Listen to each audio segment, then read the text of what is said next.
It wasn't just another celebrity wedding, it was the night Beijing forgot how to breathe. On a crisp autumn evening, the city's skyline shimmered like a sea of diamonds. Streets emptied, screens flickered, and for a brief, breathless moment, seemed to pause. All eyes turned toward the capital's most secretive event, the wedding of Zhao Lusi and Wu Lei. What began as whispers on social media soon became a phenomenon that united an entire nation in wonder. The gates of the centuries-old Shaoyong Pavilion closed to the public, but the world watched through the glow of 1,000 lenses. Draped in silk and silence, Zhao Lusi stepped into the courtyard under a canopy of golden lanterns, her veil catching the soft wind like memory itself. Opposite her stood Wu Lei, calm, resolute, eyes fixed not on the cameras, but on the woman who had once been his co-star, rival, and now the keeper of his heart. It felt like the whole city was holding its breath. One guest whispered later. Even the night grew quiet, as if it understood. This was not merely a wedding, it was a moment of cultural gravity. A story that blurred the line between cinema and reality. Fireworks burst over the forbidden city. Even the hum of Beijing's endless traffic seemed to fade into applause. For one evening in late October, the world's most restless capital seemed to lose its pulse. Taxi horns faded, neon signs dimmed. Even the cranes along the skyline paused their metallic swing. From the ring roads to the narrow hutongs, Beijing stilled beneath a silver sky. It was the night Lin Yu and Chen Kai were married. They had been the screen's favorite opposites for almost a decade. She, the will-o'-the-wisp whose smile could thaw a critic, he, quiet perfectionist who moved like a sculptor measuring air. Every drama they filmed together became an event, every award show glance a headline. For years the public called it chemistry. Now, it had a date, an address, and a promise sealed behind 12-foot palace gates. Invitations were printed on translucent rice paper, embossed with a crimson seal that bled softly when touched. Only 200 names were listed. Yet by dusk the entire city behaved like it had received one. Restaurants installed televisions, cafes kept live streams on mute. News anchors spoke of the cultural moment of the year, as if two people's vows could mend the country's tired heart. The ceremony took place inside the Imperial Garden Conservatory, a restored Qing-era glasshouse near Beihai Park. Panes, newly polished, reflected the setting sun until the entire structure looked aflame. Outside, 300 volunteers directed traffic while drones formed luminous characters across the sky. Two hearts, reporters, kept 3 blocks away, described the air as electric but gentle. Cold wind slid down from the north, carrying the smell of chrysanthemums and roasted chestnuts. Within the compound, soft instrumental music echoed against the lake's surface. You arrived, white cheongsam silk stitched with faint gold thread. The guards lowered their radios. Even the geese on the water seemed to hesitate. She didn't walk, one photographer whispered later. She appeared. Among the guests were directors, writers, co-stars, and the inevitable line of political patrons whose presence signaled national blessing. Each guest surrendered phones at the gate. Only official cameras from the National Culture Channel were allowed inside. For the next 3 hours, every image would belong to history. Chen Kai entered quietly from the east corridor, dressed in a charcoal mandarin suit. The crowd rose, not from protocol. Instinct. Lin Yu turned, her veil catching a draft that revealed the curve of her jaw. Their eyes met across the aisle. It lasted perhaps 3 seconds. Yet those who saw it swore it stopped time. When they finally reached each other, Beijing seemed to exhale. They wrote their own vows, a tradition rarely allowed under state-televised ceremony. Lin Yu, I spent 10 years pretending to love you for the camera. It taught me how to mean every word. Chen Kai, I spent 10 years waiting for silence after cut. Tonight, there is no cut. The officiant's voice trembled as he pronounced them husband and wife. Bells from the nearby White Pagoda rang in perfect accidental harmony, their echo rippling through the darkening lake. Fireworks were banned that week for air quality, but spectators along the bridge insisted they saw light, soft, slow, and gold, spreading behind the clouds. Beyond the cordon streets, people gathered around screens glowing through cafe windows. Vendors offered free tea, taxi drivers idled to watch. It's strange, said one woman clutching a plastic rose. We don't know them, but it feels like family.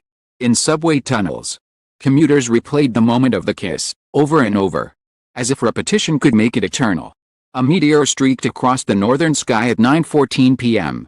Within minutes the phrase "when Beijing stood still" trended across every platform. Servers crashed. The Ministry of Culture issued a statement congratulating the couple for inspiring unity through art. The irony went unnoticed: unity required no persuasion at night. Inside, tables were arranged in a spiral resembling an unfolding film reel. The menu read light poetry, moon bloom soup, starlight dumplings, wish petal tea. Between courses, musicians from the Central Conservatory performed pieces composed secretly by Chen Kai during his last shoot abroad. Lin Yu listened with her eyes closed, fingers tracing invisible chords against the tablecloth. At one point, the lights dimmed, revealing projections of their shared filmography across the glass ceiling, each scene flickering above their guests like constellations. Laughter mixed with quiet tears.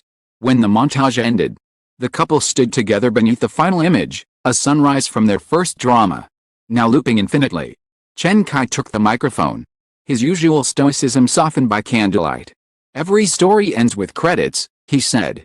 "But some deserve an intermission long enough to remember why we began. Tonight is not our ending, it's the pause before the next reel." Lin Yu added only one sentence. "When the city wakes tomorrow, I hope it remembers love can be quiet." Applause was thunder without sound, hands clapping, tears falling, cameras forbidden. History would record the moment through recollection alone. A modern myth built from sincerity. At exactly 10 p.m., as the newlyweds stepped into the courtyard, a hush rolled outward like wind. And slowed, the hum of electricity dulled. For 9 seconds, no more, the capital froze. Later, scientists would dismiss it as a power fluctuation. Preferred the other explanation, that a city known for noise simply stopped to listen. In those 9 seconds, Lin Yu lifted her face toward Chen Kai and whispered something only he could hear.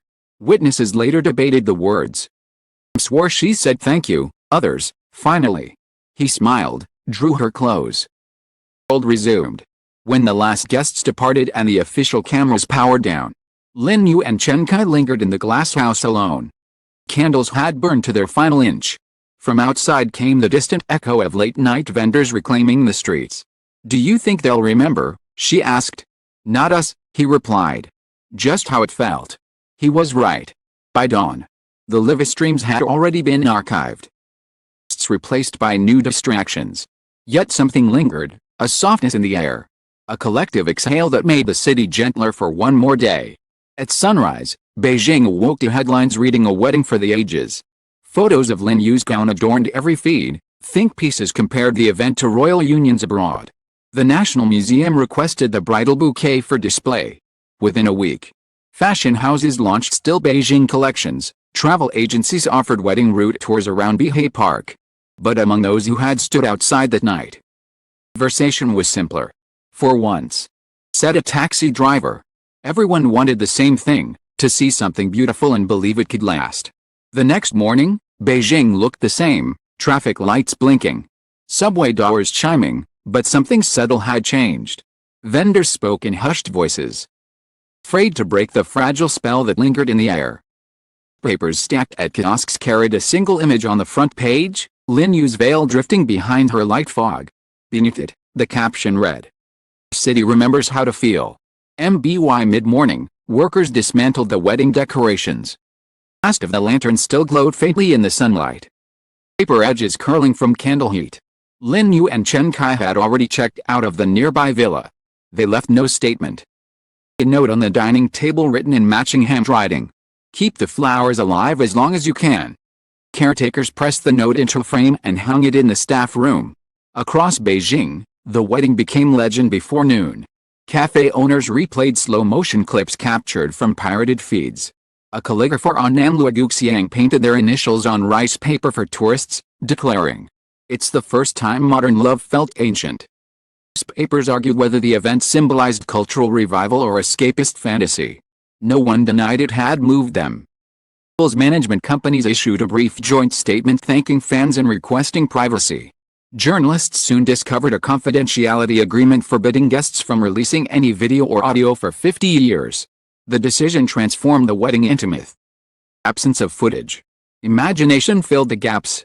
Each retelling became more poetic, more improbable. In the weeks that followed, journalists interviewed florists, tailors, sound engineers, anyone who had been near the event.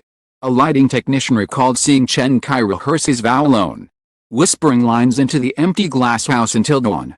He kept repeating one phrase. The technician said, "Don't let this become another scene." Lin Yu's designer described her as too calm. Someone standing at the edge of a dream. The veil's gold thread had been woven with real dust from broken stage lights, a symbolic gesture to bind her career to memory. Fame breeds echo. Soon came whispers that the couple planned to retire abroad, that the wedding was filmed as a secret documentary, that government officials wanted to adapt the story into a state musical. None were confirmed. Each rumor stretched the silence further, turning truth into a mirror no one could see clearly. Thousands of letters flooded their fan mail center. Some wrote confessions of love. Others gratitude for teaching us to believe. A high school teacher sent a package containing essays from her students titled "If My City Could Pause." One line became famous. "When they said I do, the traffic lights turned green for all of us."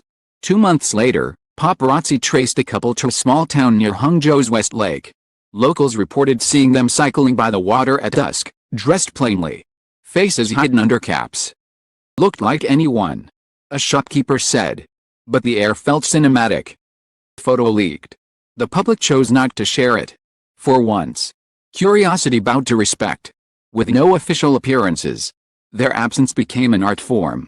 Galleries hosted exhibitions titled "Still Beijing." Musicians composed tributes blending wedding chimes with city traffic sounds. At the year-end film awards, a presenter paused before announcing Best Actor and murmured, "Those who taught us that stillness is also a movement." The audience stood in unplanned applause.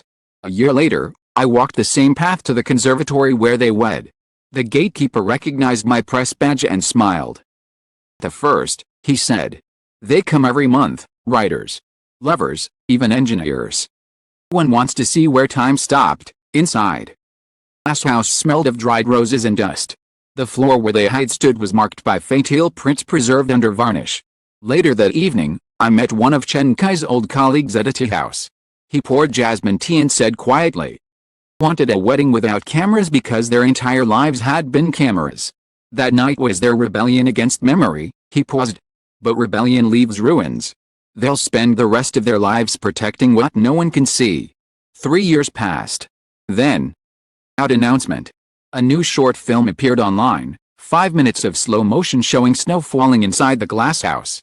At the end, silhouettes walked hand in hand into the whiteness. Faces, no names.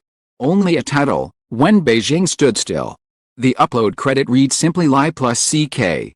Viewers froze again. For those 5 minutes, the city repeated its miracle. Universities now teach the wedding as a case study in cultural mythmaking.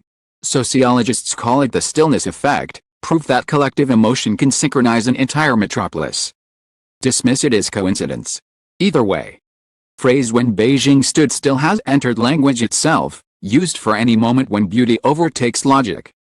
Yu and Chen Kai never returned to film. They opened a small theater school on the city's outskirts, teaching students how to act truthfully without spectacle. On the school wall hangs a single photograph, the glass house at night. Empty, chairs stacked. Moonlight on the floor. Beneath it a line reads, "Is the scene you don't shoot." Interviewing them again proved impossible. They declined every request. But one evening, a letter arrived at our newsroom, unsigned. On an old machine. It contained no revelations, only these words. "If the city truly stood still, it was not because of us. It was because, for one heartbeat, everyone remembered what silence sounded like." The letter ended there. Beijing moves faster now, new towers, louder billboards, but occasionally, on cold autumn nights, a hush settles without reason. Radios cut out. Streetlights flicker. And someone always says, "It's happening again." No one is sure whether it's power fluctuation or nostalgia. Either way, people stop, up, and smile. Because somewhere in the memory of a million hearts, figures still stand beneath a canopy of lanterns. Spring, a promise that needed no witness. And for that single invisible moment, Beijing stands still. Time moves, cities change. The world forgets faster than it forgives. But some nights refuse to vanish. Lin Yu and Chen Kai's wedding was one of those, not because of its luxury or fame, but because it reminded a city that had forgotten how to feel. Later, the streets that once glowed with their story are crowded again with noise, screens, and hurry. Sometimes, amid the rush, someone still pauses when the light hits a window just right, and remembers that once love made Beijing stand still. Theirs was not a story about perfection, but presence, about two souls daring to share silence in a world addicted to applause. And that, more than any spectacle, became their legacy. To the dreamers who believe in stillness amid chaos, this story belongs to you. To the artists, planners, and nameless hands who built the glass house, tuned the music, and guarded the gates that night, thank you for proving beauty still has weight. To every reader who followed this journey, stopped for a moment and listened, you are part of the stillness too. May we all find a night, one day, the world grows quiet enough to hear our own hearts beating.